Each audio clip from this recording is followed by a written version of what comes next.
Урматтуу мекендештер, мына сырттагы биздин жердештерибизди коронавирус илдети кандай азапка салганын баарыңар көрүп жатасыңар.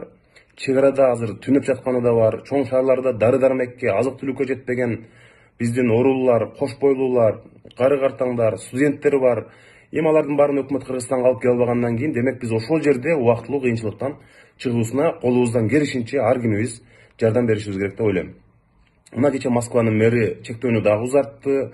Мурда бөтөн элде, бөтөн жерде кара жанын кар чуруп иштеген биздин мекендештер үй бүлөсүнө Кыргызстаныбызга акча которушчу, азыр эми алар өздөрү жумушсуз отурушат. Аларга азыр өзүнүн үйүнөн бизден колдоо керек болуп турган учур. Шуга кайдыгер болбойлу. Ушундай шартта бүгүн Москвадагы биздин дилгир мекенге күйгөн жаштарыбыз биригип, абдан пайдалуу ишти башташты. Бүгүндөн тарта Москва шаарында мекендештерди колдоо штабы ишке кирди. Алар биринчи кезекте оорулууларга дары-дармек, кары-картаңдарга, көп балалууларга азык-түлүктөн колдоо көрсөтүшөт.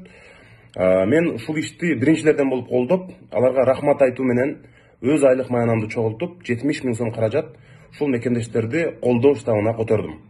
Мени Кыргызстанда болобу, четте болобу, колу ачык мекенчил жарандарыбыз колдоп келет деп ишенем. Ошого үмүт кылам жана чакырам.